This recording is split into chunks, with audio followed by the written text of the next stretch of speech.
Hola, muy buenos días, buenas tardes también desde acá de Alemania. Les doy un muy cordial saludo. Soy Cristóbal Rebeco y hoy nos toca entonces entrar en todo lo que es la sesión de intercambio de experiencias en mitigación dentro del proceso de capacitación en línea implementando la acción climática en América Latina. Entonces, un poco la idea de hoy eh, es poder tener una sesión lo más dinámica posible. Vamos a tener un par de intervenciones por parte de los colegas de la Fundación Avina. Vamos a hacer una muy cortita presentación para poder introducir el tema de lo que estamos hablando el día de hoy. Y principalmente estas sesiones para que ustedes, los participantes, puedan eh, dar a conocer el tipo de iniciativas que están pensando desarrollar y también poder discutir sobre las barreras que existen al momento de pensar, diseñar e implementar una acción climática desde sus instituciones. ¿Ya? Eh, entonces, bueno, vamos a partir ahora para poder aprovechar bien los tiempos. Y primero que nada quisiera explicarles un poquito cuál va a ser la estructura de la discusión del día de hoy. Vamos a partir especificando cómo son estas sesiones de intercambio, qué es lo que esperamos alcanzar. Luego vamos a hacer un pequeño recordatorio sobre lo que fue la sesión de la semana pasada sobre el módulo de adaptación al cambio climático. Luego de eso, quisiera pedirles a todos los asistentes que tengan micrófono que por favor lo conecten para poder darles el espacio de poder presentarse y también que puedan tener los micrófonos disponibles para poder compartir con ustedes el espacio de discusión cuando vayamos haciendo las preguntas. ¿Ya? Entonces, la idea de la sesión de hoy es que podamos ir haciendo preguntas, encontrando respuestas dentro de la experiencia de cada uno de ustedes. ¿Ya? Eso es principalmente lo que veremos el día de hoy, así que bueno, sin otro particular, comenzamos para aprovechar bien el tiempo. Eh, Les dejo entonces acá mi pantalla compartida. eh, y bueno, comenzamos entonces. Si es que mi pantalla me permite cambiar, ahí estamos. Bueno, entonces, primero que nada, quisiera entrar un poquito más en detalle qué son las sesiones de intercambio y por qué han sido diseñadas estas sesiones de intercambio.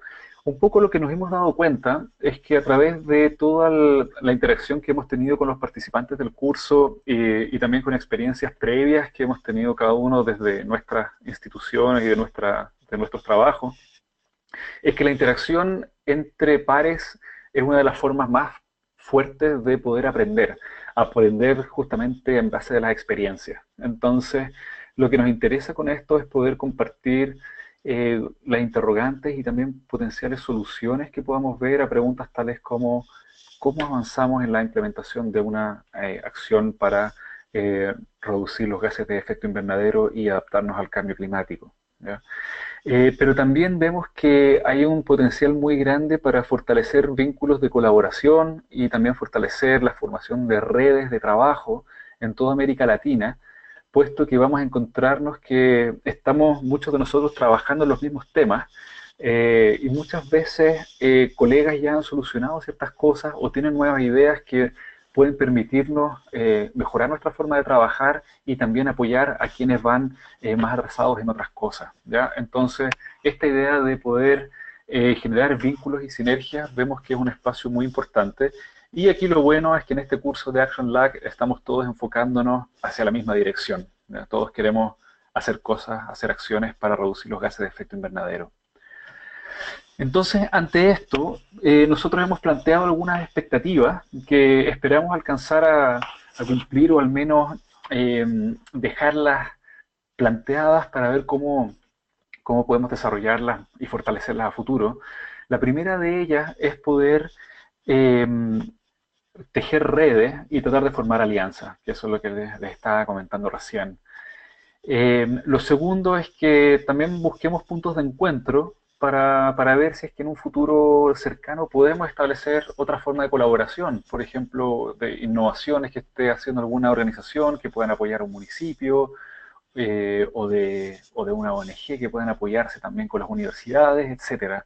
Tenemos una gran variedad de participantes en este curso, entonces vemos claramente que ahí hay un espacio de intercambio que puede ser muy enriquecedor.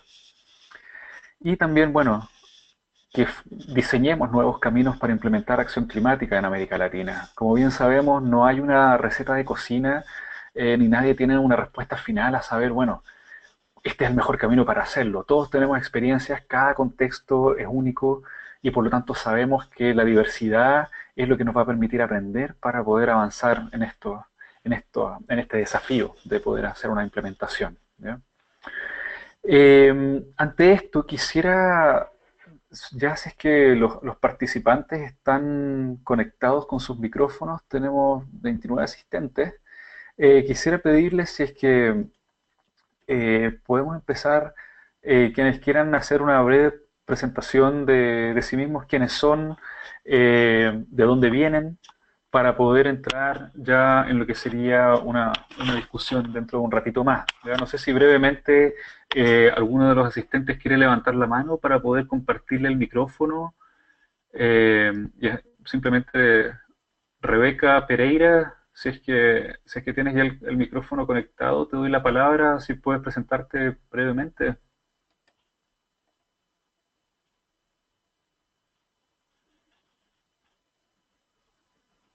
Rebeca, no sé si nos escuchas.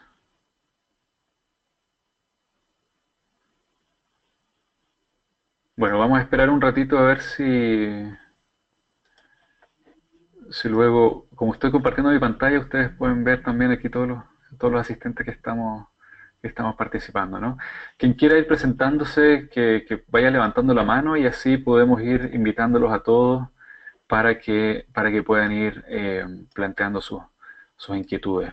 Entonces, mientras tanto, voy a invitar a Yanina de Fundación Avina, quien nos va a hacer un breve resumen de lo que fue la sesión anterior de adaptación, para luego ya partir de lleno en lo que va a ser esta sesión del día de hoy. Yanina, no sé si es que estás ya lista para poder hacer la presentación. Hola, ¿qué tal? Gracias, Cristóbal. Sí, ya estamos para la presentación. Perfecto, solamente entonces tú tienes el control de las pantallas. Ahí me pongo. Buenísimo. Bueno, les doy los buenos días a todos. Yo soy Janina, consultora en comunicación en Fundación Avina, y les voy a hacer una breve presentación sobre la sesión pasada, que fue la sesión teórica de adaptación. No sé si ven mi pantalla, ¿la pueden ver? Sí, Janina, sí. Bueno, voy a poner pantalla completa. Bien. Bueno, en la sesión pasada las expositoras fueron Natalie Unterstel y Rosalba Landa. Natalie nos habló sobre qué es adaptación. Hay muchas definiciones sobre lo que es adaptación, pero una muy general y muy intuitiva consiste en definirla como el proceso de ajuste al clima actual y esperado, es decir, al clima a los impactos que ya se sienten actualmente y a los que están proyectados. En este sentido, hay diferentes escenarios según cuál sea la proyección temporal. Entonces, un escenario será de acá a 20 años, otro de acá a 30 años, 50 años. Por eso resaltó la importancia de definir cuál escenario climático considerar a la hora de llevar a cabo o de implementar y pensar una acción climática de adaptación. Natalie nos habló en particular con un ejemplo, que es el ejemplo de los trabajadores del café en Guatemala y en Centroamérica. El cambio climático entonces ya se está haciendo sentir en América Latina y en el Caribe, por ejemplo, a través de huracanes y sequías, que son estos fenómenos climáticos extremos, y están afectando el cultivo del café en Guatemala y en Centroamérica, que son países fuertemente dependientes de este cultivo. Las personas que cultivan café no tienen otras perspectivas laborales y frecuentemente se ven obligadas a migrar a otros países en búsqueda de otros trabajos, que en general son estacionales y precarizados. Entonces, nos habló de una manera de adaptar, una acción climática de adaptación al cambio climático, valga la redundancia, sería, por ejemplo, introducir una semilla de café más resistente al clima extremo. Natalie también nos habló sobre 3 formas de pensar la adaptación como una reacción, que sería la reacción al clima actual, otra sería la reacción al clima futuro y otra la reacción en función de una planificación del clima futuro. Es decir, si tomamos acciones hoy en día, ¿cuáles serían esas proyecciones? Tratar de controlarlas. La adaptación para algunos es un tema de oportunidad y para otros es una cuestión de supervivencia y reducción de daños. Ahora volvemos un poco al ejemplo del café. El trabajador del café tiene una necesidad de llevar acción, como la introducción de esta semilla, para sobrevivir. En cambio, quien produce esta semilla, que sería, por ejemplo, una empresa de biotecnología, para esa empresa es una oportunidad de negocios. Entonces, cada quien lo ve desde su propia perspectiva y por eso Natalie recalcó la necesidad de incluir todas las perspectivas. Y finalmente nos habló de 8 tipos de adaptación, que es la adaptación autónoma, que es aquella realizada por actores no estatales con independencia del gobierno, esto quiere decir independientemente del gobierno. La planeada, que es planificada en función de un determinado escenario. Después la pública, que está elaborada en función de la necesidad de un sector de reducir daños. La privada, motivada por la explotación de un nicho de negocios, que es, por ejemplo, la de la semilla de café. Upside, que son acciones de reducción de daños a pequeña escala, más reducción de daños. Y la downside, que serían acciones de aprovechamiento de oportunidades a gran escala. Bueno, después nos hizo una presentación Rosalba Landa, que es bióloga, y nos habló de la importancia de lograr una adaptación basada en la explotación de los recursos naturales, o más bien en un cambio en la explotación de los recursos naturales. Primero nos contó lo que es la vulnerabilidad. Y la vulnerabilidad es una construcción social que es posible de cambiar a partir de acciones de adaptación. Entonces, la adaptación son acciones para cambiar la vulnerabilidad en una sociedad. Y reconocerla es el primer paso para poder cambiarla. Esto lo relacionó con los Objetivos de Desarrollo Sostenible. Nos contó cómo el gran obstáculo para alcanzar los ODS es el cambio climático hoy en día. Y nos habló de los elementos críticos de la sostenibilidad, que son la población, que está en aumento y además que presenta mucha desigualdad. Después la educación y la comunicación, la producción, que son necesarios cambios en la cultura productiva, la tecnología social, cambio climático, por ejemplo, el desarrollo de nuevas tecnologías. Ay, perdón, esto es inesperado. Espero que no estén escuchando mucho ese timbrazo. Después nos habló de las capacidades de adaptación, que es el desarrollo de habilidades de los diferentes actores y sectores para lograr la adaptación de los cambios a los cambios presentes y esperados con el fin de minimizar daños. Y finalmente nos habló de lo que es la adaptación basada en ecosistemas, que es aquella que busca lograr la adaptación a las diferentes proyecciones climáticas a partir del manejo responsable de los recursos naturales. Esto impacta en los procesos productivos, tiene consecuencias en la sociedad y determina nuevos vínculos sociales, y es la base del cambio necesario del modelo de desarrollo. Y bueno, hasta acá llegó el resumen de la sesión pasada. Así que Cristóbal, te paso nuevamente la palabra.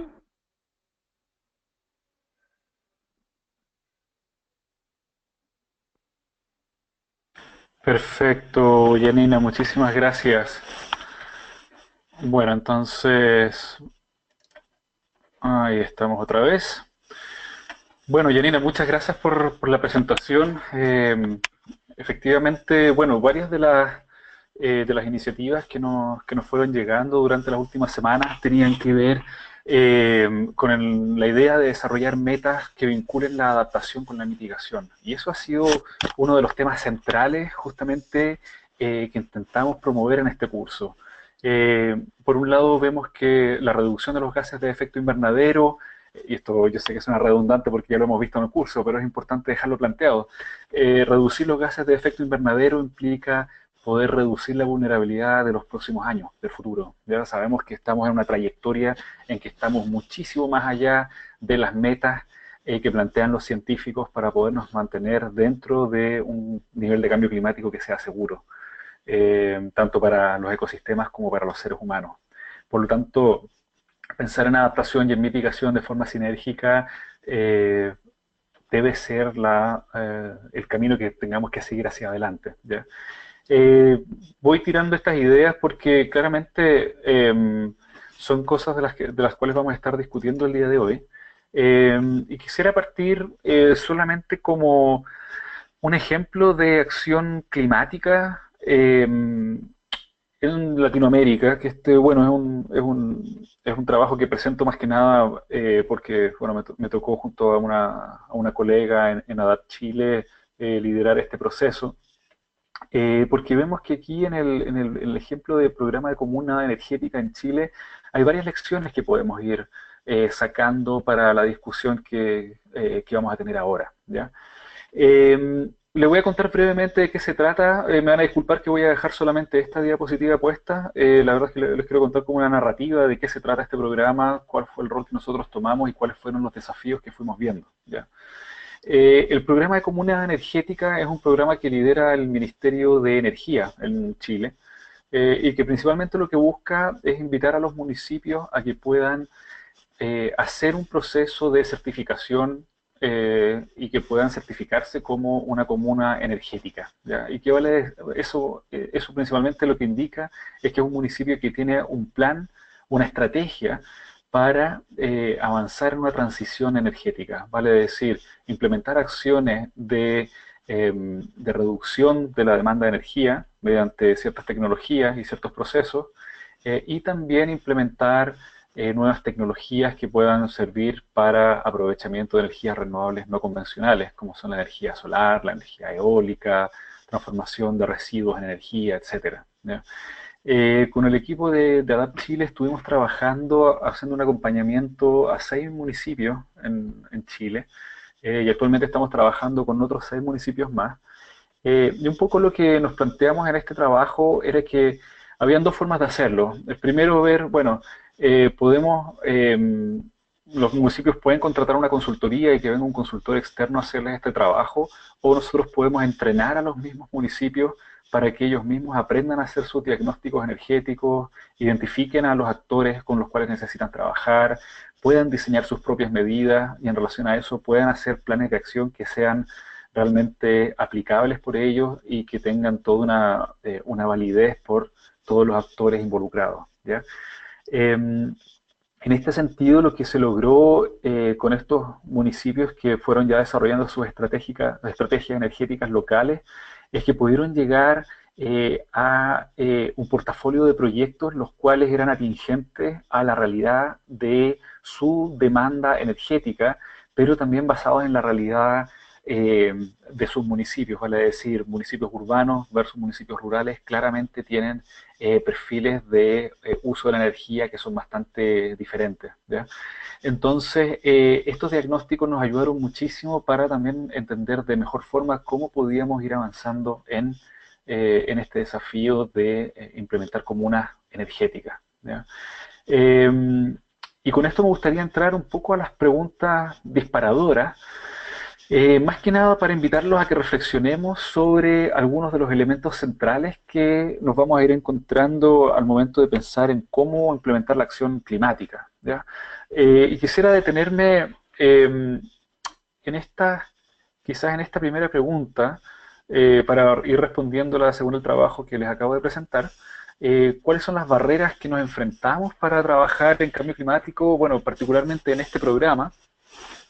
Dentro de lo que vimos es que había mucha falta de entendimiento por parte de tanto algunos, bueno, tanto de vecinos como de actores municipales o del sector privado en algunos de estos municipios, que realmente no veían la relevancia de poder trabajar y atacar directamente lo que es el uso de la energía, entender cómo se usa, para qué se utiliza la energía y cuál es la relación que eso tiene con los gases de efecto invernadero y el cambio climático. Y para eso, eso fue un tremendo desafío para nosotros poder generar esta concientización y también para poder generar una masa crítica que sí pudiera permitir avanzar en lo que es una planificación estratégica, ¿no? Como bien muchos de ustedes saben, quienes trabajan en planificación estratégica, es un tremendo desafío poder apuntar a que todos los actores podamos realmente llegar a coincidir sobre cuáles son las estrategias más apropiadas que nos permitan avanzar en la implementación de acciones, en este caso de cambio climático, ¿ya? Entonces, en ese sentido, quizás una de las experiencias que me gustaría compartir con ustedes, que yo considero que es bastante relevante, es que primero que nada necesitábamos que los actores clave, vale decir, los tomadores de decisión en los municipios, algunas de las empresas, los vecinos que eran más activos, pudieran realmente tomarle el peso a las decisiones que se venían adelante, ¿ya? Que esto no era solamente poner un logotipo verde al municipio, sino que realmente estamos tratando de incluir a municipios en lo que es una transición energética, vale decir, a cómo vamos a empezar una revolución energética, ¿ya? Dimensionar esto es muy importante porque realmente nos permite formar y encontrar aliados. Y para este tipo de trabajo necesitábamos aliados. Y también una de las cosas que era importante era poder entregar un diagnóstico que sea preciso, que sea lo más certero posible y que ese diagnóstico también fuera acompañado de medidas concretas que fueran realistas. Vale decir que no fueran medidas que escaparan a los presupuestos, que fueran medidas que no escaparan a la realidad del municipio y que realmente hicieran sentido a los vecinos, ¿ya? Eso fue un poco la realidad de lo que fuimos viendo y que claramente nos sirvió para poder avanzar en este trabajo, ¿ya? Eh, Quisiera dejarlo por acá porque ya es momento de que también podamos empezar a compartir entre todos. Entonces, quisiera pedirles a algunos de los colegas que ya están conectados, si es que quisieran partir con una breve presentación o si nos pueden contar primero, bueno, presentarse, quiénes son, de dónde vienen, también presentarnos un poco de su trabajo y quizás si dejamos estas preguntas puestas en el panel que podamos ir discutiéndolas, ¿ya? Entonces, yo quisiera invitarlos ahora a quienes quieran hablar, que puedan presentar, que puedan levantar su mano para poder invitarlos a hablar. Tengo la primera mano levantada de Luis Pérez, un colega de Costa Rica. Luis, si estás listo, quisiera abrirte el micrófono para dejarte, para permitir tu intervención. Hola, buenos días, Cristóbal. ¿Cómo estás? ¿Me escuchas bien? Perfecto, Luis, un gusto escucharte. ¿De Ah, dónde, si nos quieres contar de dónde estás hablando y bueno, un poco de quién, de dónde vienes, qué hacen y bueno, presentar tu gracias, trabajo también. gracias, Cristóbal.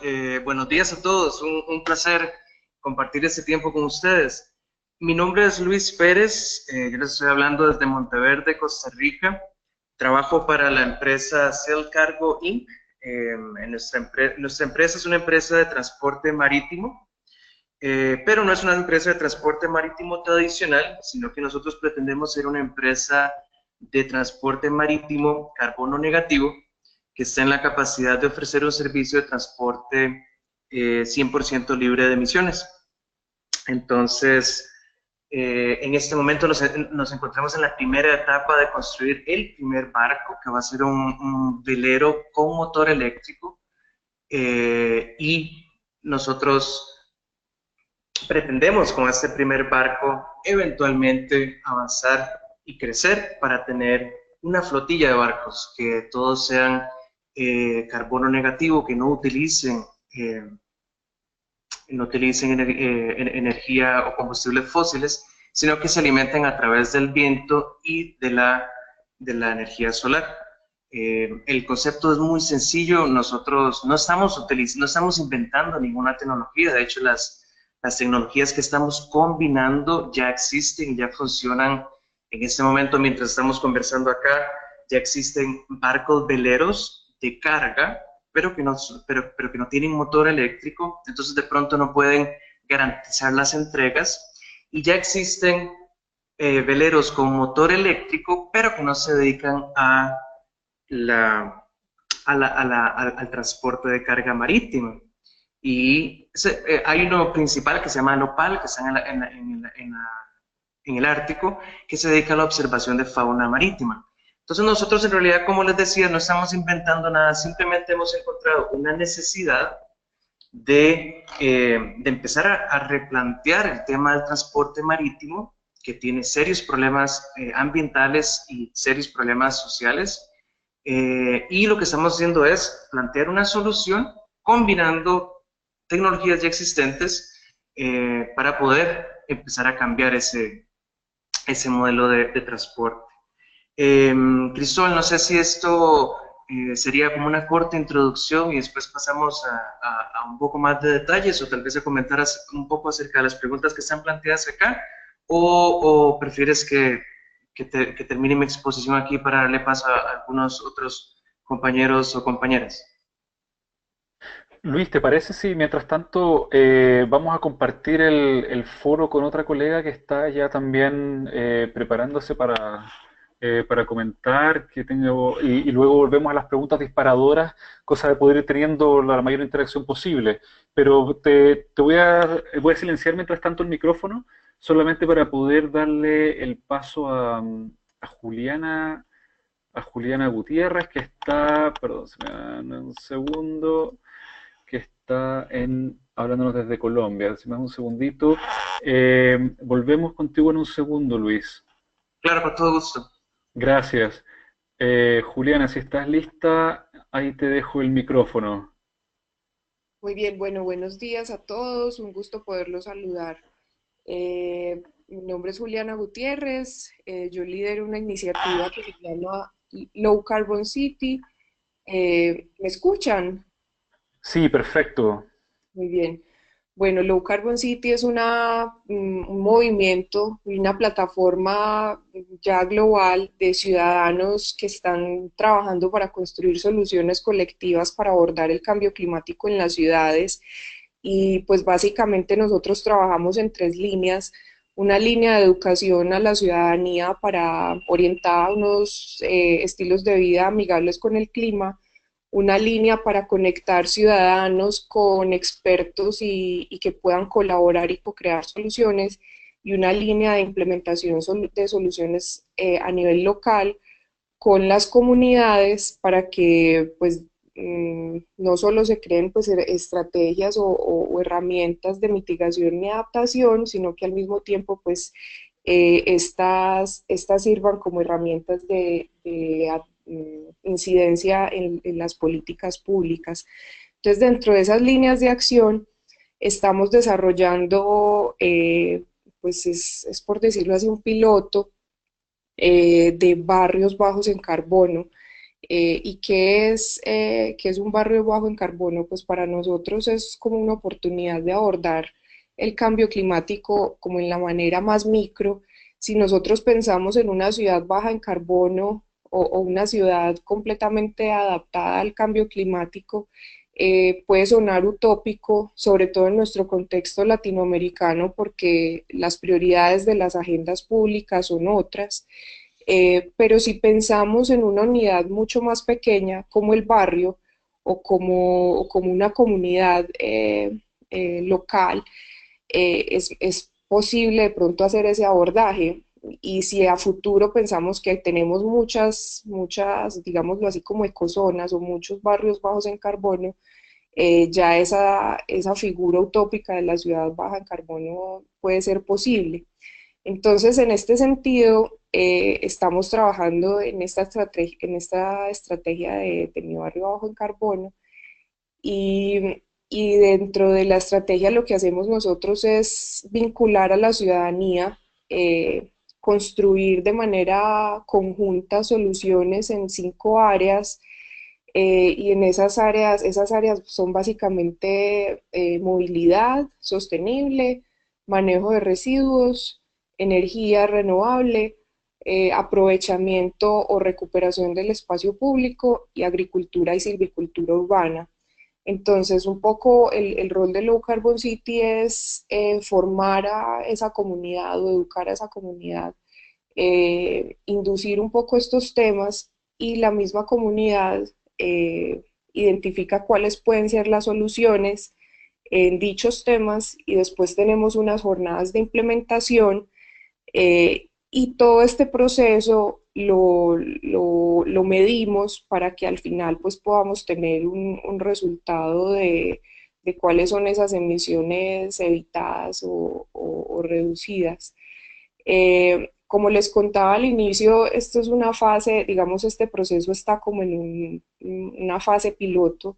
El año pasado hicimos un primer intento y pues claramente pudimos notar que mejoramos la calidad de vida de una comunidad en la zona del Trianón en Envigado, que es uno de los barrios en la zona metropolitana de Medellín, en Colombia, pero tuvimos digamos, un error en ese momento, y fue que no medimos línea base, no medimos las emisiones, pero entonces ya en este momento estamos haciendo un escalamiento de ese proceso del año pasado, y pues tratando de mejorar eso que no hicimos el año pasado, que fue justamente pues el levantamiento de la línea base, la medición de las emisiones en cada sector, y finalmente pues poder hacer la medición de impacto al final del proyecto. Entonces este curso particularmente ha sido importante porque nos ha servido para poder definir de una manera más clara pues esos puntos. No sé si de pronto alguien tenga una pregunta o... Muchas gracias, Juliana. Vamos a... algunos colegas más que les gustaría participar también, entonces vamos a intentar recoger las presentaciones de quienes quieran en este momento poder participar, y luego vamos a ir entonces volviendo tanto a ti, Juliana, como a Luis para justamente ir hablando sobre las posibilidades de ir resolviendo algunas de estas preguntas. Tenemos a Miguel Montero con la mano levantada. Miguel, si estás preparado, te abro el micrófono también. Sí, buenos Miguel. días. Hola, Miguel, buenos días. Sí, yo soy de la Fundación Recdom de República Dominicana. Acá estamos actualmente 3 de los integrantes de la fundación participando activamente en el curso. Nosotros le queríamos comentar acerca de lo hablado ya en el inicio de este módulo, del resumen de las medidas con los cafetaleros. Actualmente nosotros estamos ejecutando un programa en la cuenca alta de República Dominicana, ya que del norte, donde imperan mucho fincas y este roble impera mucho en esa zona, ¿no? En tiempo pasado era el principal producto en la zona, y fue cambiándose a medida que vinieron enfermedades y se cambiaron por otros productos que han dañado y han erosionado mucho el suelo, como es la tallota. Esto ha demejorado mucho el suelo de la zona. Y nosotros estamos tratando de que los caficultores vuelvan otra vez a entusiasmarse con este producto. Como comentaron en un principio, una de las medidas de adaptación también vinculada con mitigación es en esta medida introducir variedades resistentes, en este caso a enfermedades como la roya. Esto, desde el punto de vista de nosotros, ha sido bastante exitoso porque los beneficiarios, los agricultores que hemos cubierto, han estado muy entusiasmados. ¿Sí? y se han integrado otras personas de la zona también a sembrar y a diversificar sus fincas con variedades resistentes. Y no solamente eso, sino que se han ido concientizando y han ido también introduciendo plantas perennes para tener un sistema agroforestal bastante eficiente. Queríamos comentar acerca de esa experiencia, recalcando en lo de ya hablado en un principio. Y bueno, también aparte de eso, estamos implementando y desarrollando, ahora vamos en una segunda fase ya, a la par con estas acciones de adaptación y mitigación, también estamos desarrollando un sistema de información climática disponible para estos agricultores, de manera que ellos puedan de un modo sencillo entender qué está sucediendo en su zona, qué le está afectando y cómo enfermedades como ya la antes mencionada la roya afecta a sus cultivos. Ya incluso hemos tenido experiencia con una institución que trabaja con los cafetaleros, llamada Codo Café, donde ellos desarrollaron un producto el cual podía monitorear la enfermedad y de esa manera controlarla. ¿Esto en qué está apoyando o en qué está ayudando a los caficultores de la zona? Uno, es que está entusiasmando a las personas que venden estas variedades, como ya se mencionó, porque se están haciendo más viveros, se están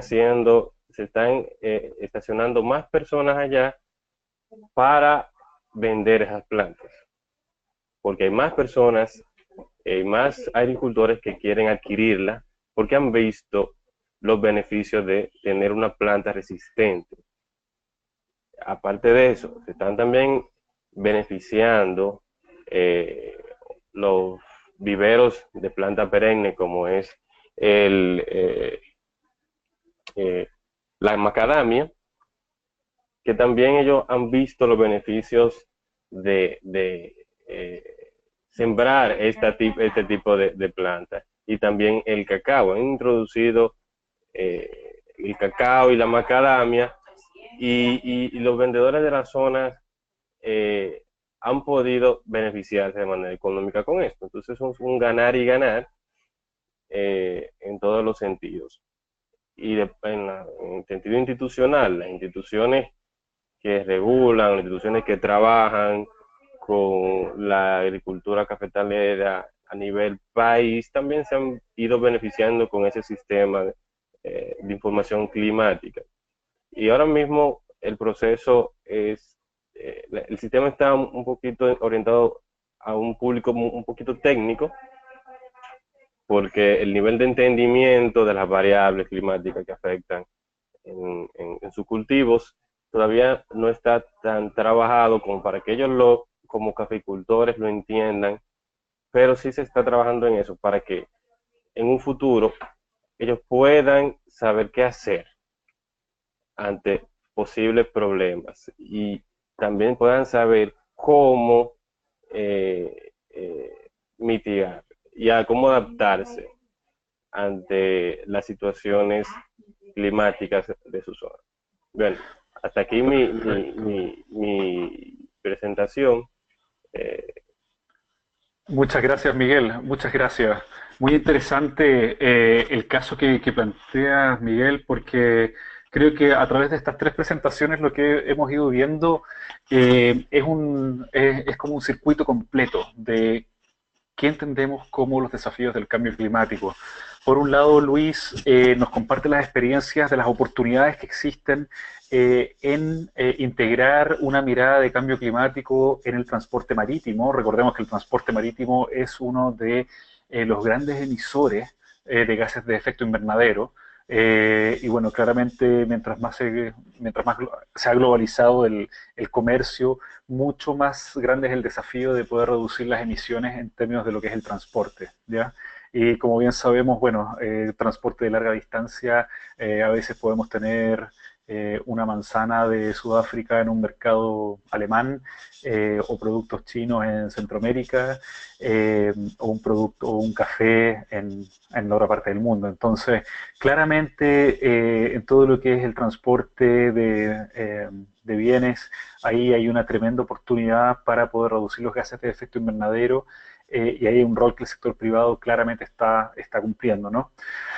Por otro lado, lo que nos plantea Juliana, justamente esto de hacer un trabajo a nivel de comunidades, de poder desarrollar barrios bajos en carbono, lo que estamos hablando, y que también vamos a profundizar en esto con Juliana, es que claramente hay cambios de hábitos, ¿no? Y muchos desafíos que nacen desde la perspectiva del trabajo con la gente, con la sociedad, y realmente cómo podemos cambiar nuestros hábitos. Recordemos que en gran parte, si es que no en su gran totalidad, todos los desafíos del cambio climático van vinculados a la forma en que los seres humanos hemos producido y consumido. Entonces, también ahí hay una componente social que es tremendamente compleja, y que también es contextual, a cada lugar, ¿no? A cada localidad. Y finalmente, Miguel de la República Dominicana nos habla sobre los desafíos que plantean nuevas enfermedades a los cultivos del café y otros cultivos, y también las oportunidades que existen al momento de poder diversificar estos cultivos y aprender de mejor manera cómo podemos realmente aprender la técnica para poder ir avanzando con este tipo de trabajo, ¿ya? Entonces, tenemos un par de manos levantadas, quisiera pedirle, Andrea, si es que nos das unos minutitos para poder volver con tu presentación. Quisiéramos ir tomando quizás 3 presentaciones y volver a las preguntas, para poder ir profundizando en estos temas sin que nos desordenemos mucho, porque hay muchas ideas muy interesantes que queremos aprovechar de compartir. Entonces quisiera volver a Luis, si es que estás conectado, Luis, ahí veo que estás con la mano arriba otra vez.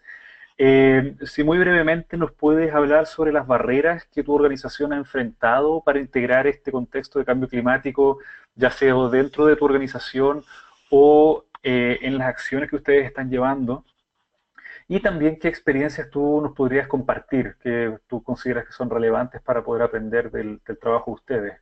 Luis, te dejo el micrófono abierto. Gracias, Cristóbal. Un placer.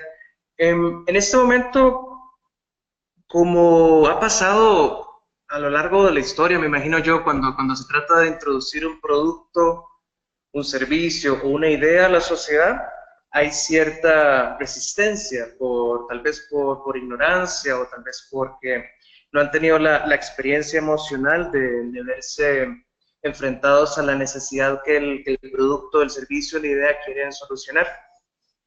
Algunos científicos piensan que de pronto nosotros no vamos a alcanzar el nivel necesario de conciencia para poder ejecutar los cambios radicales que tenemos que ejecutar en aras de tomar una ruta diferente en cuanto al cambio climático. Nosotros pensamos diferente, somos un poco más optimistas con respecto a ese tema. Sin embargo, no podemos ignorar que hemos tenido la experiencia de esa resistencia. Nosotros hemos abordado ese tema innumerables veces, y parece que la gente no está muy enterada, y eso nos ha limitado porque, claro, a la hora de que no conocen el impacto, que como comentabas ahora, a la hora que no conocen el impacto que está ocasionando el transporte marítimo tradicional, entonces no tienen una manera de conectarse, identificarse, solidarizarse o tener empatía con respecto a la propuesta que nosotros hacemos. Y para compartir con los compañeros, yo creo que esta información, Cristóbal, vos ya la tenés por ahí, pero para compartir también con ellos y para que puedan ver la escala del impacto del transporte marítimo, voy a mencionarles simplemente algunos datos para que vean lo grande que es. 90% del comercio de los bienes viaja por el mar. y en los últimos 45 años esa actividad ha crecido un 400%. En la actualidad hay 104.000 barcos, buques de carga, y algunos de ellos avanzan hasta 2/3 la distancia de la Luna en un año. Estos buques trabajan 280 días al año, 24 horas al día, y lo peor es que utilizan un combustible muy bajo en calidad, con mucha emisión de azufre.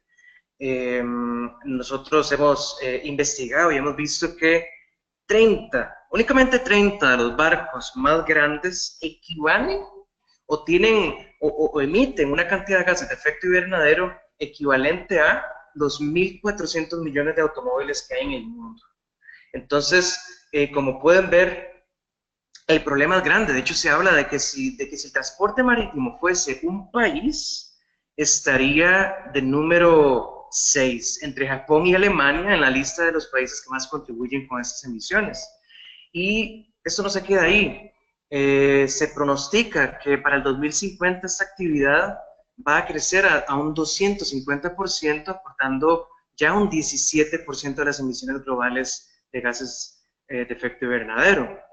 Lo más preocupante, al margen de toda esta información, es que no subestimamos la complejidad del tema, pero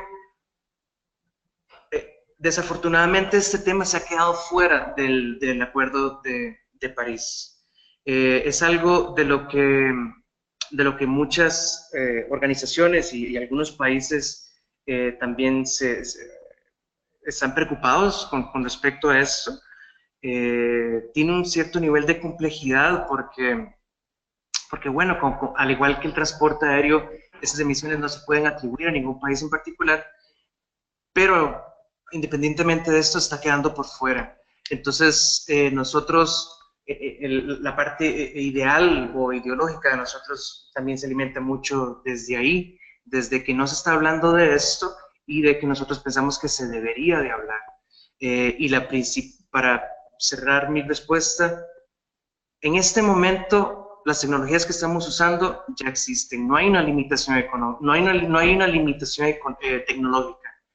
El dinero está, nosotros somos una empresa social que se alimenta de la venta de acciones para que las personas sean codueñas de este proyecto, y sentimos que etapa tras etapa hemos estado de una manera muy saludable abarcando esta parte. Entonces me parece que el dinero tampoco es lo que falta, simplemente pensamos, o la limitante más grande que hemos tenido es ese nivel de conciencia que permita aceptar los hechos, identificarse con ellos, proyectar las posibles consecuencias y actuar.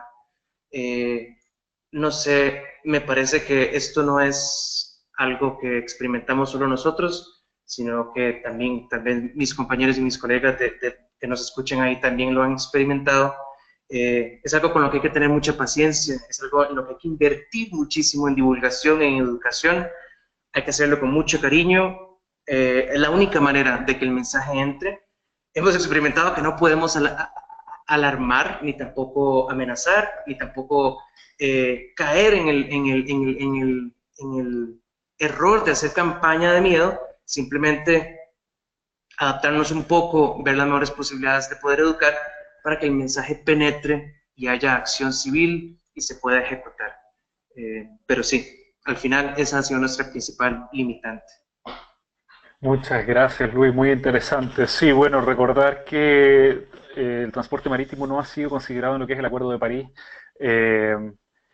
Por lo tanto, es un área que es muy importante que el sector privado pueda estar impulsándola.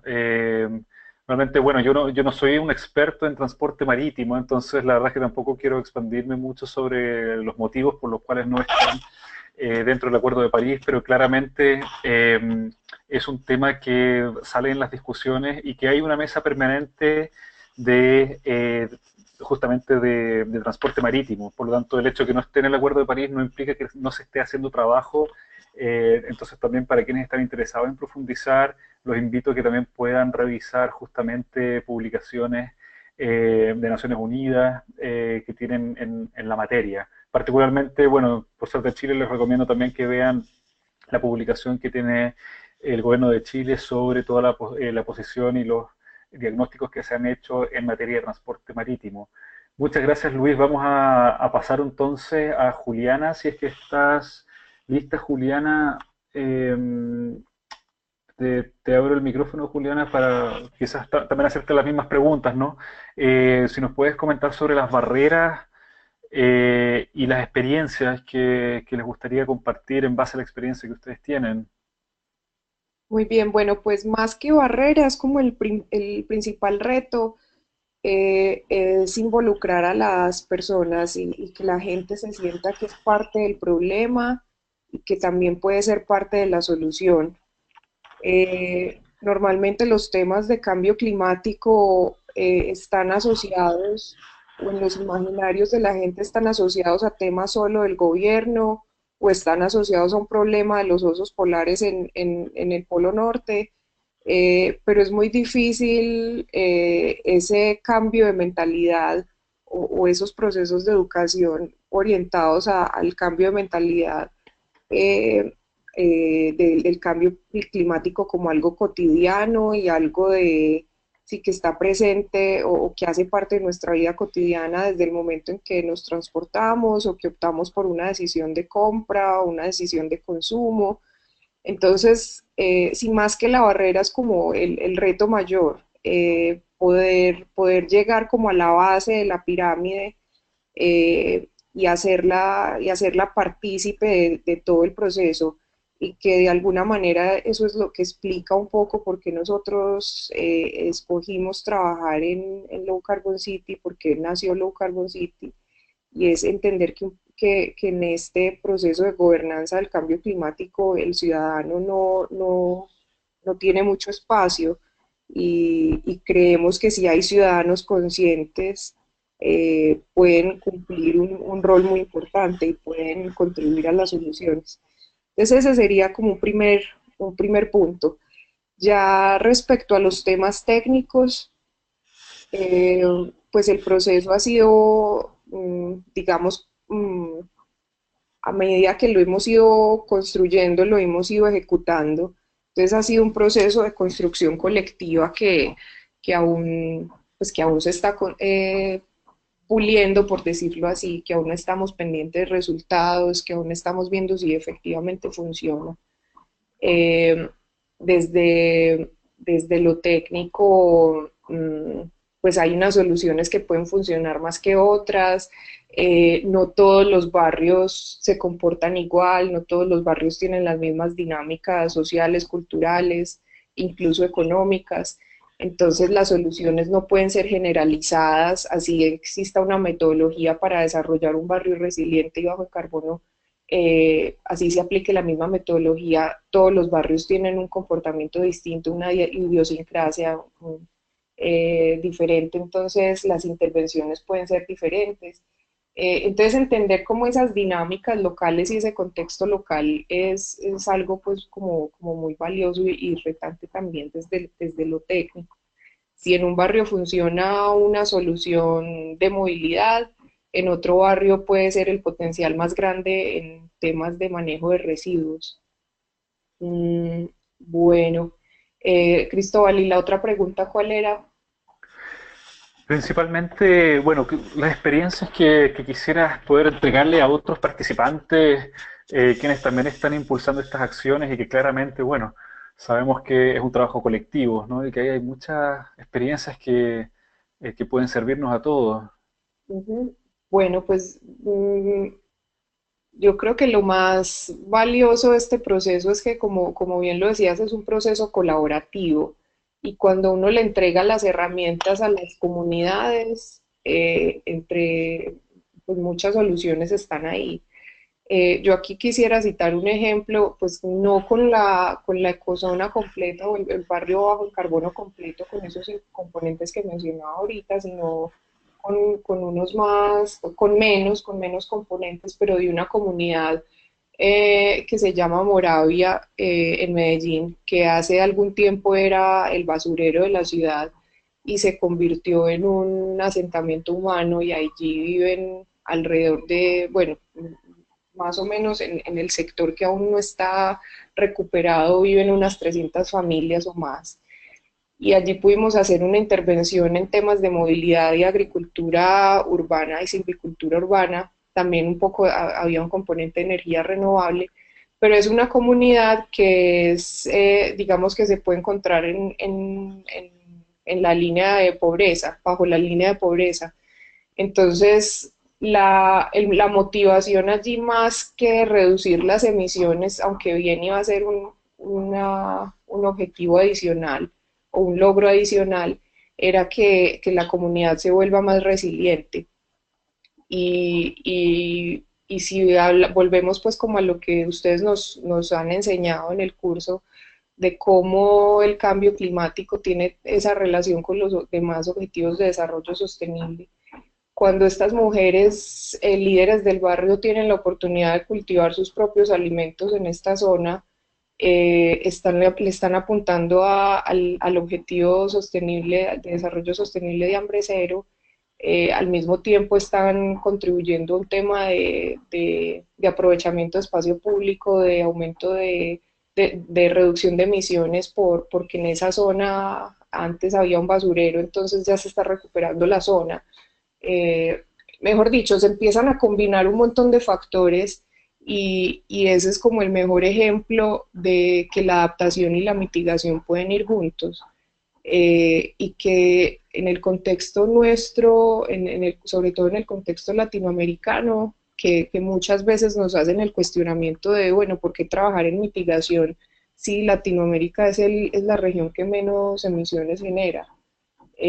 Pero la tendencia o digamos esos procesos de urbanización que tiene la región o esas tendencias de urbanización que tiene y de crecimiento nos van a llevar a unas mayores emisiones y al mismo tiempo tenemos comunidades más vulnerables al cambio climático. Entonces, bueno, el ejemplo de ese barrio es para decir que se puede trabajar en las dos cosas, en adaptación y mitigación, y que digamos como el mayor aprendizaje ahí es cómo poder proveer de herramientas a estas comunidades para que ellos se empoderen y se sientan parte de la solución y puedan desarrollar sus procesos y que estén conectados pues con las dinámicas del barrio, pero que al mismo tiempo pues tengan un impacto en ese abordaje del cambio climático.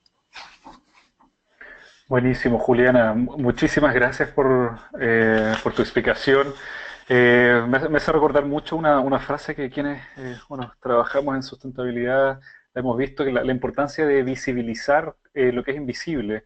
Y muchas veces lo que nos olvidamos es que eh, a través de nuestra historia como humanidad nos hemos venido adaptando a distintos cambios, el cambio climático siendo uno de ellos.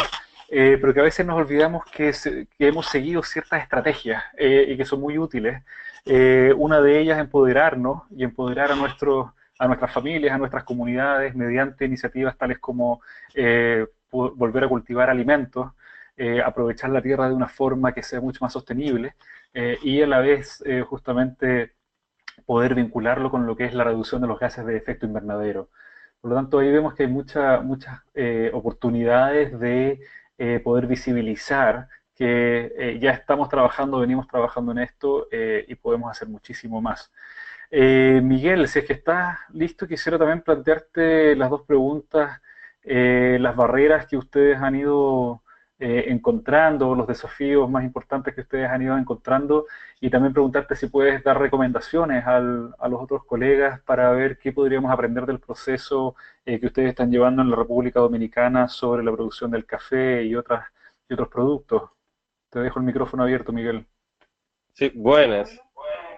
Bueno, con respecto a las barreras que se han ido superando, una de ellas fue la integración de la cooperación a nivel local con instituciones tanto estatales como de cooperación y también la integración de de la misma familia de los agricultores. Eso ha sido una de las barreras a superar, aunque esa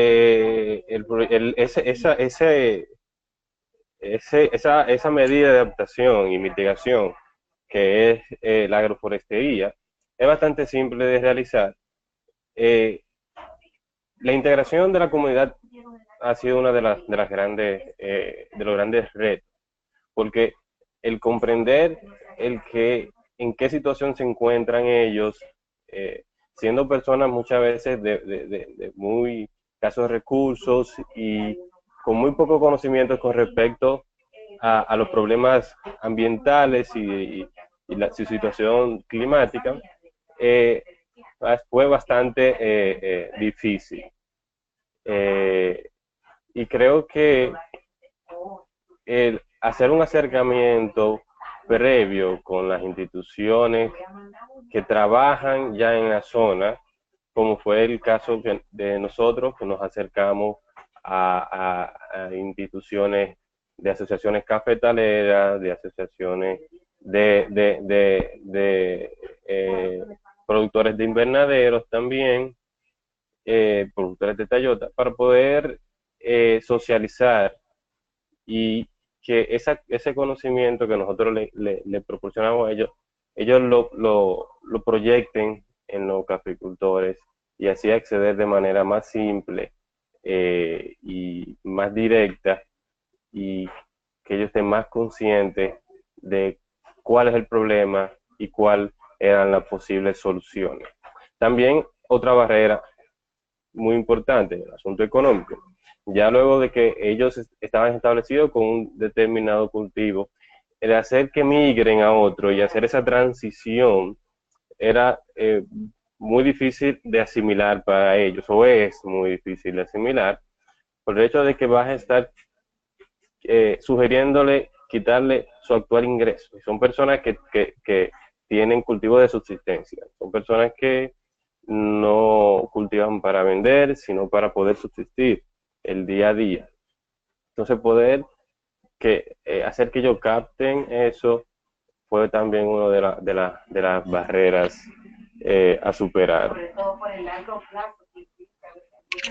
Sobre todo por el largo plazo que implica la sustitución, ese cambio de especie, implica un largo periodo de tiempo, como es la integración de macadamia y cacao en muchas zonas cercanas a la cuenca alta del río Yaque y a sus afluentes. Ese proceso es muy largo. Y que ellos asimilen eso, que asimilen que eso será beneficiario a futuro para ellos, porque en el momento no van a ver los beneficios, fue un reto bastante grande. No sé si eso responde a las preguntas, si tiene alguna otra. No, muy interesante. Muchas gracias por tu respuesta. Claramente, uno de los factores que tenemos que tener siempre en consideración es que los cambios, sobre todo los cambios de hábitos o la forma en que producimos, son procesos que son bastante lentos y que toman mucho tiempo. Entonces, justamente proyectar acciones de adaptación y de mitigación siempre tienen que tener un factor de realidad en cuanto a los tiempos con los cuales esperamos llegar a las metas y también cómo pensamos apoyar tanto financieramente como técnicamente el proceso en sí, ¿ya? Entonces, el conocimiento de estos procesos es un elemento central al diseño de justamente las metas y los medios de implementación de estas metas, ¿ya? Tenemos 3 colegas más que quisieran compartir sus ideas. Tenemos a Raúl Pulido, por un lado. Raúl, para que vayas preparándote en un segundito. Tenemos también a Andrea Alvarado y también tenemos a Irelis López. Entonces, quisiera partir con Andrea, que había levantado primero la mano, si es que nos quieres comentar un poco sobre tu trabajo, qué es lo que hacen, y luego la misma dinámica vamos a seguir con tus otros 2 colegas, y luego ya volvemos a las preguntas. Entonces, Andrea, si estás preparada, te dejo el micrófono para que nos acompañes. Andrea, ¿me escuchas? Sí, ¿me escuchan? Perfecto, sí. Hola, un gusto. Buenos días, bueno, mi nombre es Andrea Alvarado, yo trabajo para una asociación administradora de producto rural, una ASADA, lo que damos un servicio de agua potable. Tengo 7 años en trabajar aquí, desde hace 7 años aproximadamente hemos venido viendo lo que es cambio climático. Hemos tratado de hacer educación ambiental, que llamamos nosotros aquí, ir a las escuelas, hacer reforestaciones, pero como todo se nos dificulta un poco, no tenemos un presupuesto establecido, pues no podemos sacar un presupuesto establecido para hacer educación ambiental. Entonces, nos hemos tenido que apegar a la municipalidad, que es el gobierno local, para poder hacer algunas acciones, para poder ayudar al medio ambiente. ¿Alguna consulta? Andrea, ¿de dónde nos estás hablando? Costa Rica, De Costa de la Rica. Ciupala, en Costa Rica. Perfecto, perfecto. Muchas gracias, Andrea. Vamos a volver contigo en un segundito. Quisiera solamente entrar con Irelis. Sé que estás lista, Irelis. Aprovecho de abrirte el micrófono. ¿Nos escuchas? Ahí está el micrófono abierto, Irelis. Hola, buenos días. Buenos días, Irelis. ¿Qué tal? Buenos días. Ah, ¿me escuchan? Sí, perfecto. ¿De dónde nos estás hablando? Buenos días, yo soy estudiante de maestría de la Universidad Simón Bolívar aquí en Venezuela. Con respecto a las acciones que se están tomando en el área de mitigación y adaptación, son pocas, debido a que, bueno, ya se conoce la situación del país, pero más claro se puede observar, por ejemplo, en el informe del Banco de Desarrollo de América Latina del 2014, Venezuela actualmente está junto a Haití y Trinidad y Tobago entre los países que menos tienen ayuda oficial al desarrollo y los países y países con mayor corrupción. Entonces, esa situación ha afectado muchísimo la actividad científica. Aún así, en nuestra universidad existen profesores que llevan a cabo acciones para educación y transmisión de información hacia la comunidad. Por ejemplo, la profesora Lisbeth Betelmi, Maritza Pulido y Edgar Llerena tienen la ONG que se llama Verde la Tierra, realizan investigación relacionada al cambio climático, también tienen un programa psicoeducativo que transmiten en la radio local y a través de la plataforma iVox. También la Universidad Simón Bolívar tiene un grupo de guardabosques voluntarios. Ellos realizan recolección de semillas para su posterior siembra en caso de que haya algún tipo de pérdida en la cobertura vegetal. Y también hay profesoras como la profesora Alicia Villamizar, que forma parte del IPCC, perdón, y ella también realiza investigaciones. Todas estas se han visto mermadas por la situación del país. Esa es más que todo nuestra barrera ahorita. Los profesores están trabajando prácticamente con las uñas. Hay muchos profesores que de verdad se admiran muchísimo todo el trabajo que están haciendo. Las labores que ha hecho el Estado más que todo han sido con respecto a la mitigación, que entendemos que la gran diferencia entre mitigación y adaptación son las diferentes escalas entre espacio, la diferencia entre escalas de espacio y tiempo.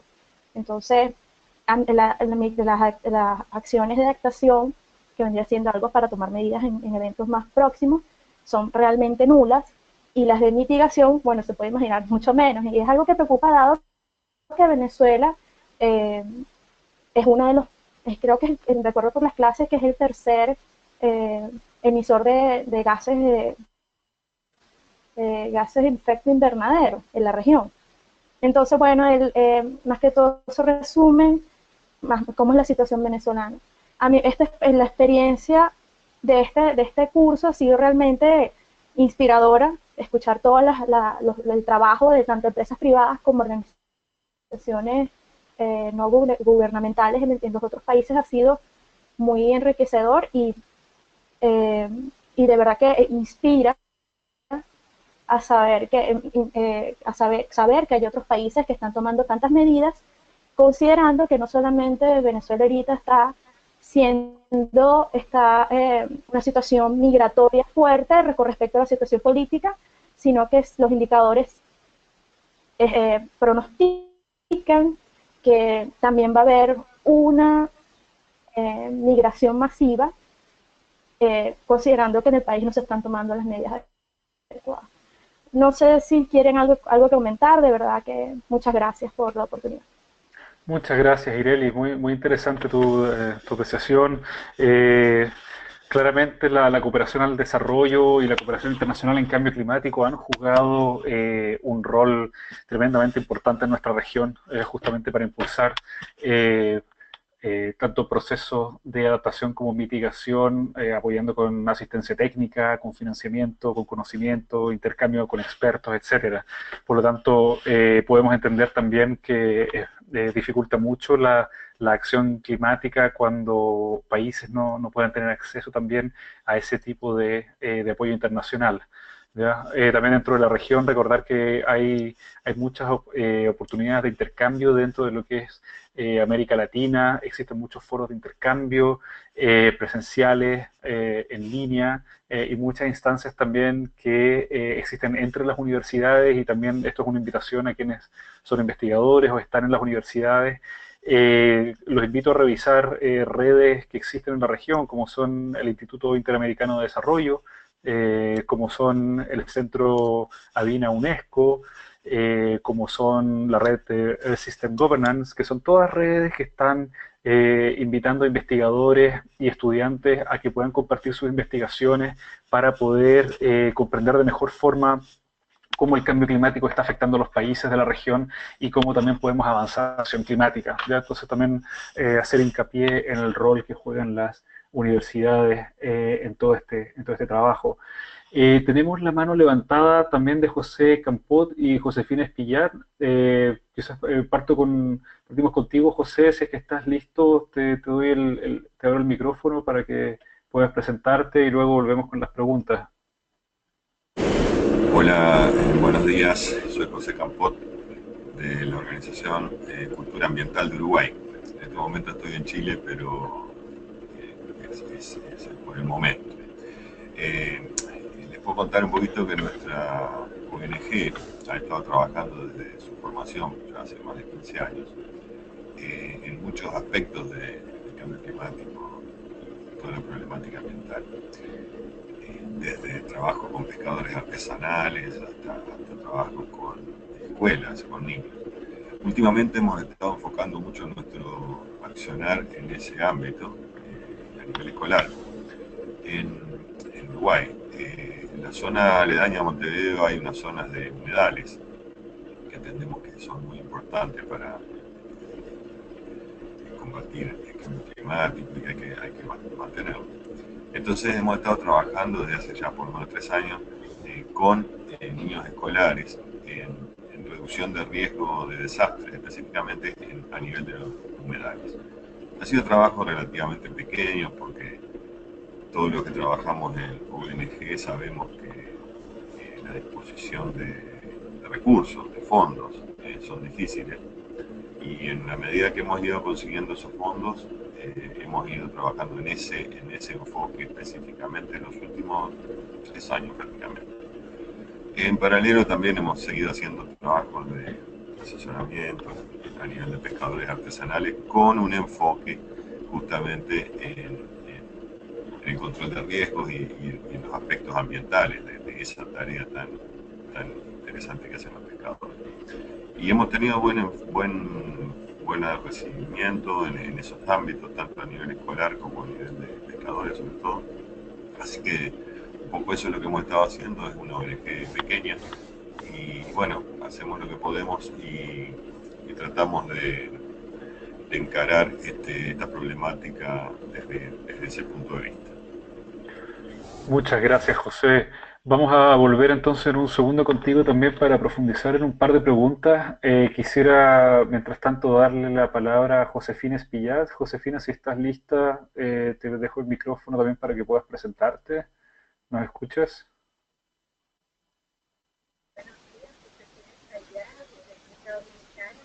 Josefina, hola, perdona, se escucha un poco bajito. No sé si puedes acercarte más al micrófono.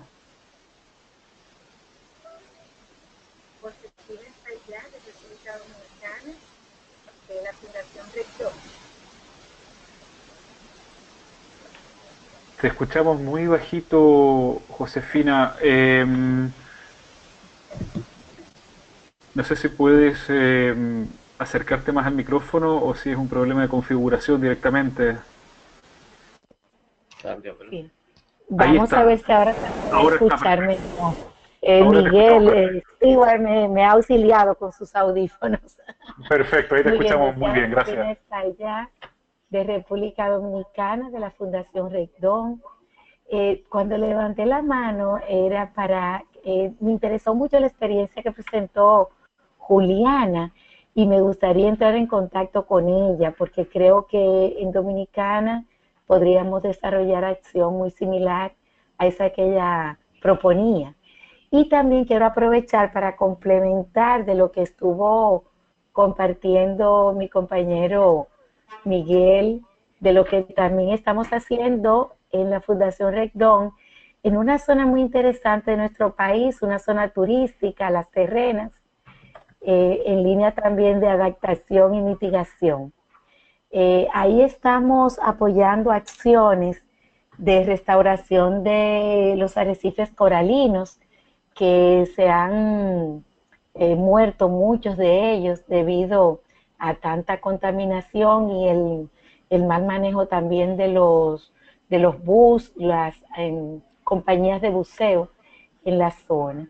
Y otra experiencia interesante es con las juntas de vecinos de ese municipio, en línea de reducir la descarga de esos residuos directamente a los arroyos y ríos, que como es una comunidad que queda muy cerca del mar, todo va a dar a él y todo eso revierte en muerte de la vida marina. Entonces estamos utilizando una tecnología muy sencilla que diríamos muy vinculado a lo que nosotros conocemos como los biodigestores, utilizando unos pequeños recipientes donde esos residuos, sobre todo los residuos de los sanitarios y baños, van ahí, de ahí pasan a otro filtro y donde también con plantas que limpian, que purifican, se colocan y ya cuando el agua se infiltra el subsuelo ya va con bastante descargada de contaminantes biológicos. Y la otra que va también a las cañaditas, también ya más purificada también. Y esto hemos tenido una buena acogida con las juntas de vecinos para hacer este trabajo.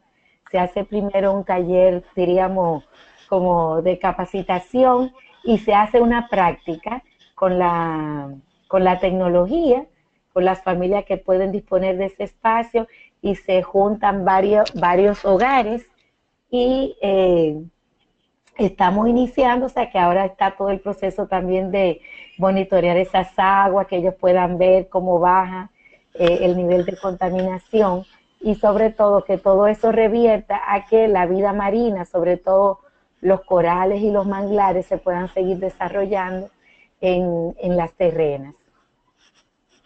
Muchas gracias, Josefina. Quizás podemos aprovechar de entrar directamente en las preguntas con ustedes tres para luego darle la palabra a Raúl, a Rebeca y a Romina, que también ya tienen la mano levantada, para que vamos tomando de tres intervenciones.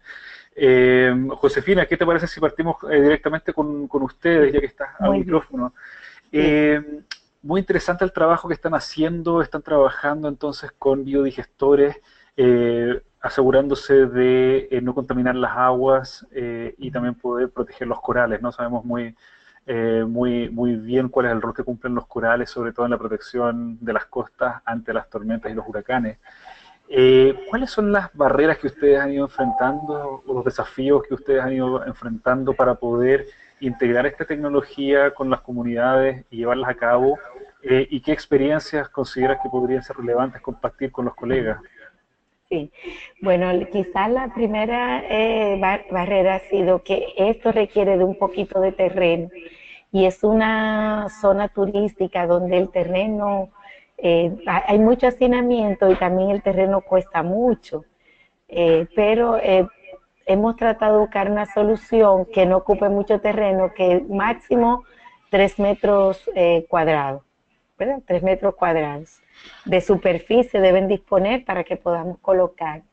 En un principio también un poquito de barrera estuvo, diríamos, con las autoridades locales, que hay que también lograr que ellos entiendan, sobre todo los ayuntamientos, que entiendan que esto es para el bien de ellos, y lograr su permiso, ¿verdad? Porque todo eso requiere de su permiso. Esas fueron más, pero hemos tenido buena receptividad del alcalde de Las Terrenas y de los pequeños distritos municipales. Y a nivel hemos visto en las juntas de vecinos como una instancia muy importante a tomar en cuenta para todo esto, porque ellos son los que directamente sufren muchas de estas cosas y también son los que pueden tomar decisión porque son sus casas las que van a ser beneficiadas. Entonces es muy importante que por lo menos en la realidad dominicana hay muchas juntas de vecinos y que las tomemos en cuenta. Diríamos que estaríamos en lo que usted dice, como los actores no gubernamentales, trabajando con ellos. Y he visto mucha receptividad en ellos, mucha acogida a que estas medidas se puedan hacer, y están comprendiendo sobre todo que con esas pequeñas acciones locales estamos aportando a enfrentar el cambio climático. Muy interesante, Josefina, muchísimas gracias.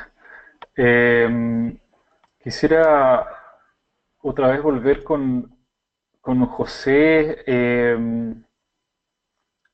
Un poco preguntarte, José, gestión de riesgo, reducción de riesgo ante desastres, ¿no? Ahí todos sabemos la importancia de la percepción del riesgo cuando trabajamos con las comunidades. ¿Cómo han ido ustedes acercándose? ¿Cuáles han sido los mayores desafíos en esa línea? ¿Y qué experiencias pudieses también compartirnos?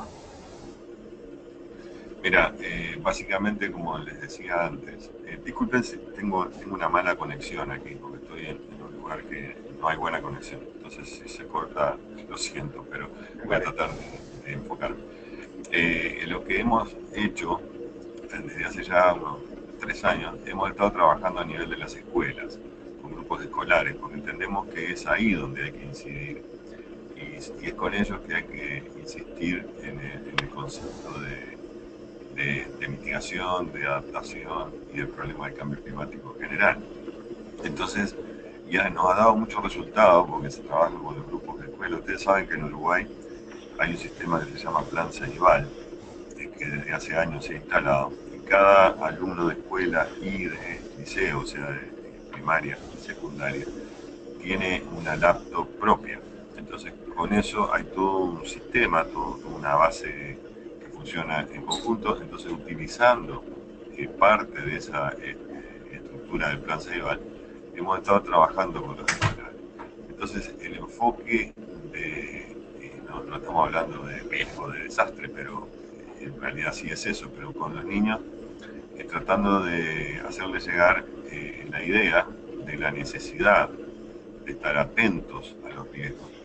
Inclusive ha surgido la posibilidad, desde los mismos grupos, de crear como redes de aviso ante desastres a nivel escolar. Entonces ellos en los humedales que viven en esa zona han logrado hacer algún tipo de acciones de ese tipo, comunicando a la comunidad problemas de basurales y demás en los humedales. Entonces, tomando ellos mismos acciones positivas con respecto al cuidado del ambiente y demás. Entendemos que no son grandes acciones, pero como están enfocadas en niños, pensamos que es la forma de poder dar una base sólida, porque esos niños, cuando sean adultos, jóvenes o adultos, van a tener esa idea muy plantada, y esperemos que sean promotores del cuidado del planeta en general. Perfecto, José, muchísimas gracias. Muy interesante la aproximación de poder trabajar con estudiantes, en este caso con escolares.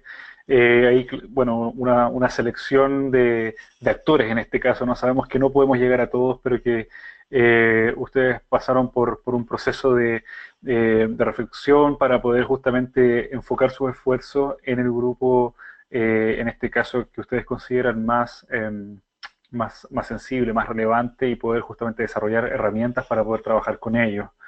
En línea con eso, quisiera también volver a lo expuesto por Andrea Alvarado. Andrea, si estás con nosotros, quizás también poder hacerte una pregunta quizás un poquito más específica. ¿Qué tipo de acciones de educación están haciendo ustedes? Sí, hacer mantenimiento. Andrea, ¿nos escuchas? Andrea, ¿aló? Sí, Hola Andrea, ¿cómo estás? Cristóbal acá de nuevo. sí, sí.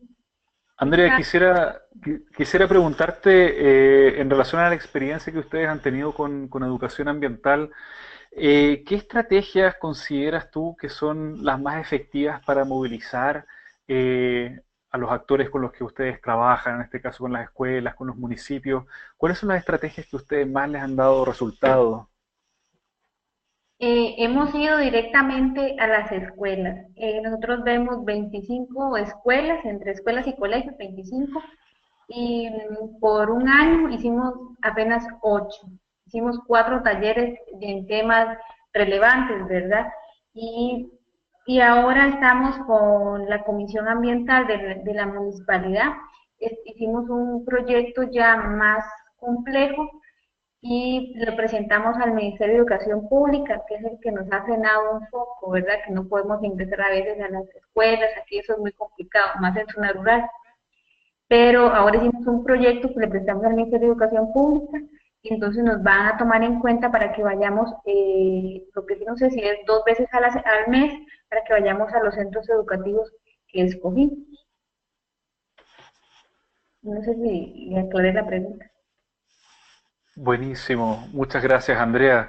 Esa es una de las cosas que también, en base a lo que indica Andrea, justamente cuando hablamos de las acciones climáticas, recordar que también nuestros gobiernos tienen los compromisos en el Acuerdo de París con las contribuciones nacionales y que también muchas veces facilita la acción climática, acercar el diálogo con estos actores y ver de qué forma las agendas pueden ser sinérgicas en cuanto al trabajo que nosotros hacemos, cómo podemos también ir en línea con lo que llevan los gobiernos o cómo podemos fortalecer ciertos programas o cómo podemos también encontrar ciertos espacios de colaboración.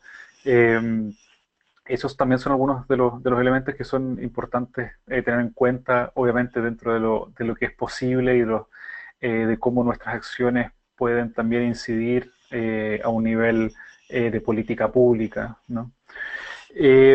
Quizás para la última ronda de presentaciones, tengo la mano levantada de Raúl Pulido, de Rebeca Pereira y de Romina López. Entonces, Raúl, si estás listo, quisiera abrirte el micrófono. Raúl, ¿nos Aló, escuchas? Hola, aló, Raúl, aló. mucho gusto. Buenos días. ¿Me oyen bien? Buenos días. Sí, perfectamente.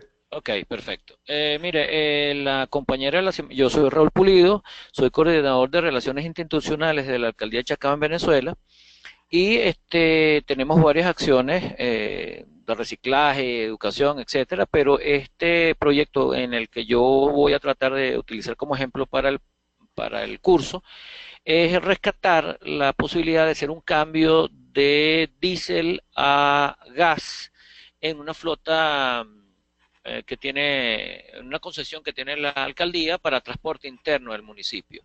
Solamente con ese cambio de diésel a gas pudiéramos tener una baja emisiones y entra en el sentido de la mitigación.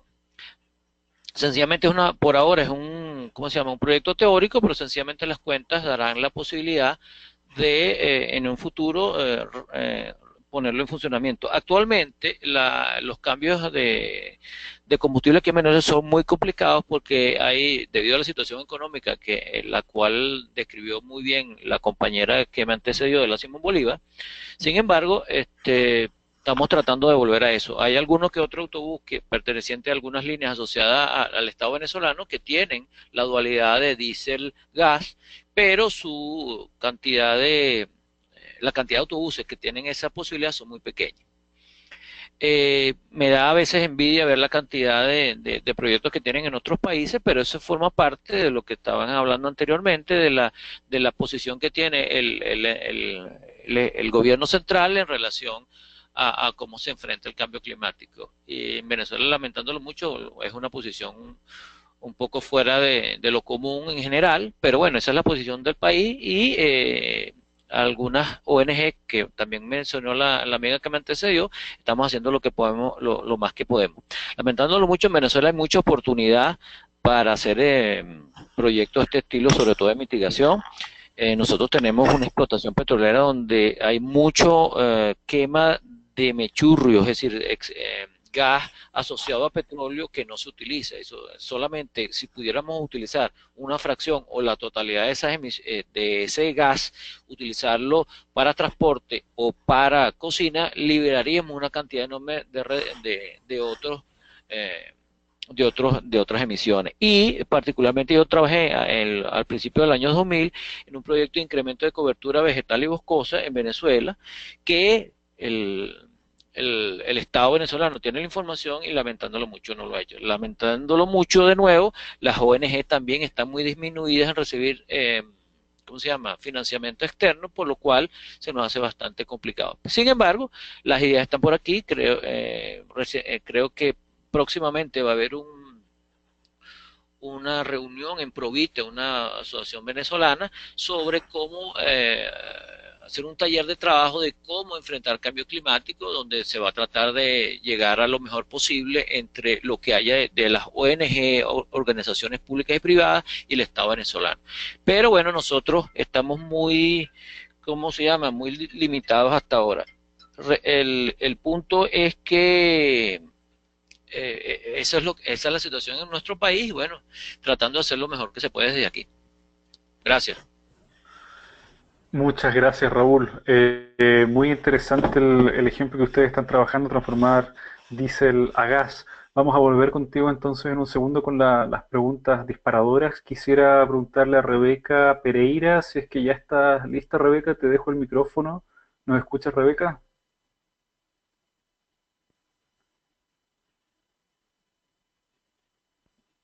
Parece que no tenemos conexión con Rebeca, entonces quisiera invitar a Romina López, si es que estás conectada, Romina, te dejo el micrófono abierto también.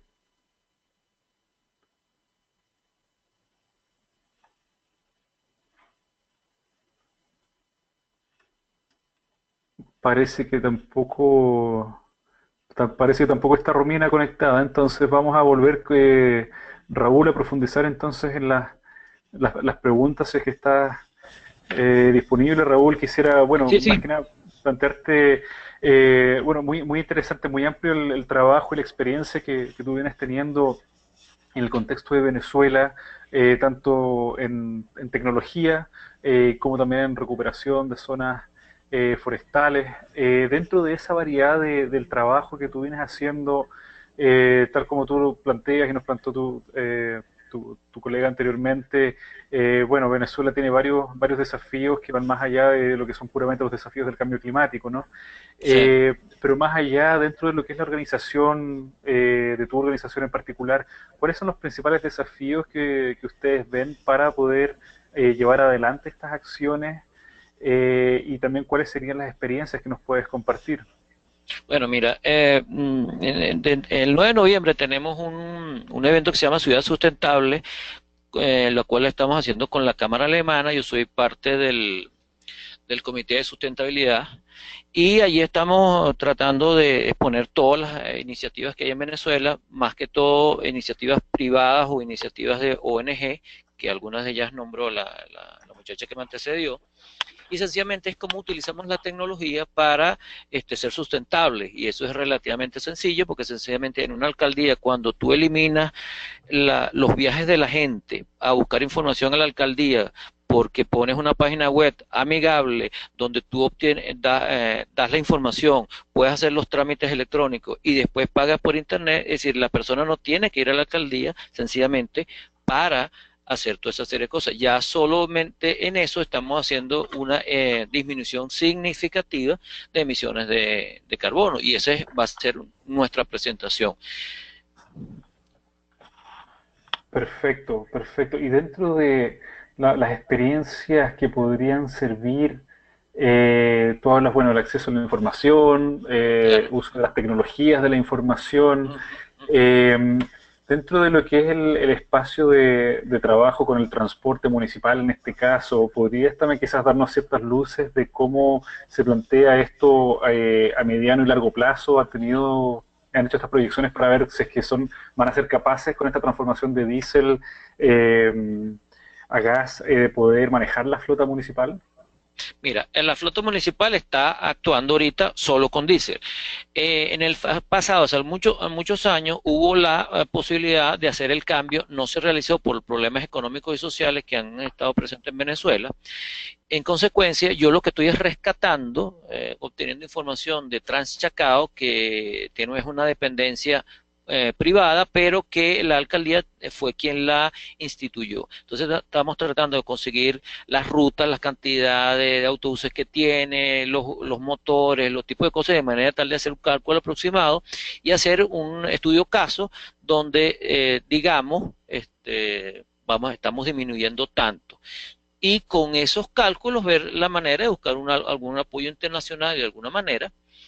Inclusive mi proposición para el COP23 es cómo hacemos para desarrollar, ¿cómo se llama?, kit de herramientas a nivel municipal, de manera tal de que los países en desarrollo, como todos los de América Latina, puedan tener herramientas rápidas de aplicación de tecnología. Eso para mí es un desafío muy grande, y en Venezuela lo es, como en toda Latinoamérica. Quizás nosotros estamos un poco más atrasados por la situación país que tenemos encima, pero aquí las oportunidades son enormes. Sobre todo en transporte es enorme, porque el otro problema que tenemos es que la flota, tanto de vehículos privados como públicos, y sobre todo los públicos, está muy envejecida. Es decir, solamente el cambio de unidades a unidades como más eficientes en el uso de la energía, sencillamente con que sean motores nuevos ya hay una mejora significativa. Y si a eso le sumas que puedas incrementar en forma muy grande la cantidad de transporte público a gas, y en un futuro inclusive tener la posibilidad de tener algunas flotas eléctricas, si bien no de autobuses, pero sencillamente de algunas especies de tranvías en la zona de Mérida. Creo que hay uno que trabaja de esa manera, sería excelente. Aquí hay mucha oportunidad, sin embargo no hay mucho apoyo gubernamental, lamentándolo mucho. Esa es nuestra realidad. Perfecto, Raúl, perfecto. Muchísimas gracias por tu intervención. Muy, muy importante un punto que tú planteas también, que a todos los participantes los invito también a revisar literatura en la materia, sobre todo lo que es la transferencia y la adopción tecnológica. Ahí hay muchos elementos que podemos identificar que son esenciales para la acción climática, no solamente hablando de tecnología de punta, sino también tecnologías de conocimiento que nos puedan ayudar justamente a llevar adelante lo que estamos planteando como acción climática, ¿ya? Quisiera volver, estuve chateando con Romina, me dice que escucha muy bien, pero que parece que nosotros no la podemos escuchar. Entonces, Romina, te dejo abierto el micrófono, no sé si nos escuchas, pero aún parece que no podemos. No, parece que estamos teniendo problemas. A ver, vamos a volver con Rebeca, a ver si Rebeca, tú nos escuchas, Rebeca, alcanzas a comentar. Bueno, parece que no. Sí, parece que estamos teniendo problemas con los micrófonos tanto de Rebeca como de Romina. De todas formas, quisiera invitarlos a todos, ya estamos acercándonos al final de la sesión. Entonces quisiera primero que nada invitarlos a que sigan compartiendo las experiencias y todos los materiales que ustedes consideren que son relevantes en el foro de debate. Cuando ustedes van a la plataforma Lapsis, hay una parte de un foro de intercambio. Entonces los invito a que también puedan establecer contacto entre ustedes mismos y si es que tienen alguna petición particular de información o que quieran el contacto de algún participante, que por favor lo puedan establecer, lo puedan presentar para nosotros poder mandarles la información. Eh, También mencionarles que mañana tenemos un webinar que se llama Camino a la COP23, una visión desde América Latina. Esto va a ser a las 12 horas de Buenos Aires. Entonces, quienes estén interesados en participar, que puedan entonces también escribirnos, ya sea directamente al chat, o que lo busquen directamente Camino a la COP23, una visión desde América Latina. Los invito a estar muy, muy interesante. Ahí lo están pasando por el chat, me dicen, la información del webinar de mañana para que puedan entonces, ahí está justamente el link del registro para el seminario de mañana. Ustedes lo pueden ver en el chat, los invito a que se conecten. Voy a colgarlo porque parece que estaba solamente para los organizadores. Janina, si me estás escuchando, se lo puedes pasar para todos, te lo agradezco para que todos puedan conectarse mañana. Y también recordarles que el intercambio de adaptación, este mismo intercambio que estamos teniendo ahora va a ser particularmente la temática de adaptación, se va a dar este día viernes a las 11 de la mañana de Buenos Aires. Entonces, para que también lo dejen anotado en sus agendas, entonces tendríamos las actividades de mañana a las 12 del mediodía en Buenos Aires, Camino a la COP23, una visión desde América Latina, y el día viernes a las 11 a.m. de Buenos Aires, el intercambio de adaptación. Para ir cerrando la sesión, quisiera agradecer a Luis con la experiencia de los veleros y la flota marina que están preparando ellos con la tecnología, a Juliana por la experiencia que nos cuenta por barrios bajos en carbono en Medellín, a Miguel con toda la diversidad de nuevas especies con las que están trabajando para diversificar la producción de café y disminuir el riesgo ante nuevas enfermedades. También a Andrea de Costa Rica por el trabajo que están haciendo en educación ambiental, a Irelis en Venezuela con todo el trabajo que están haciendo con las universidades y con los esfuerzos que están llevando adelante para poder justamente avanzar en lo que es la reducción de los gases de efecto invernadero. También a Josefina por la interesante tecnología con la que están trabajando en la República Dominicana para evitar la contaminación de acuíferos y de las costas mediante biodigestores. A José Campot de Uruguay, que están trabajando en la reducción del riesgo ante desastres, principalmente interviniendo, trabajando con las escuelas en la intervención de los humedales. Y también, por supuesto, a Raúl con todo el trabajo que están haciendo y que van a plantear para transformar la flota municipal de diésel a gas. Todas estas intervenciones las vamos a estar compartiendo. Recuerden que toda la información que estamos entregando está en la página web de LabSys. Los invito a que también se mantengan en conexión entre todos ustedes para que vayamos también fortaleciendo esta red de trabajo. Y que ante cualquier cosa nos escriban directamente. Y bueno, sin otro particular, les doy las gracias en nombre de todo el equipo de Action Lag, que estuvieron trabajando por detrás, a Paula Ellinger, a Yanina, a Fernanda, que están ahí apoyando todo el desarrollo de este webinar. Y bueno, desde acá, desde Hamburgo, Alemania, les mando muchos saludos, que estén muy bien y estaríamos viéndonos entonces ya el día de mañana quienes participan en el webinar de la COP y el día viernes con la sesión de adaptación. ¿Ya? Que tengan un buen resto del día. Sí, Paula, parece que querés... Perdón, Cristóbal, sí, es porque está entrando una pregunta importante acá en el chat, que es sobre el paso 2. Sí, el paso 2, la fecha de envío es hasta hoy. El envío, como la otra vez, se hace en la sesión de metas, el envío de la tarea y en el título del archivo ponen que es el paso 2. Si tienen alguna dificultad particular, pueden buscar al coordinador con quien están trabajando y mandarles un un correo, pero sí pedimos que intenten hacer el envío vía la plataforma y hoy es el plazo.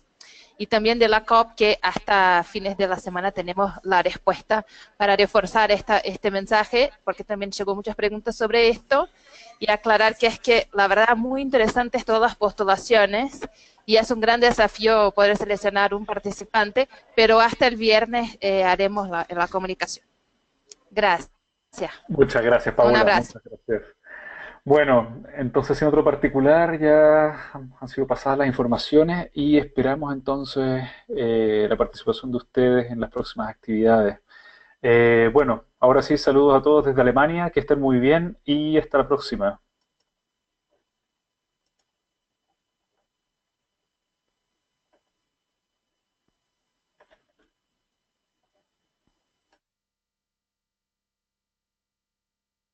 Abrazo.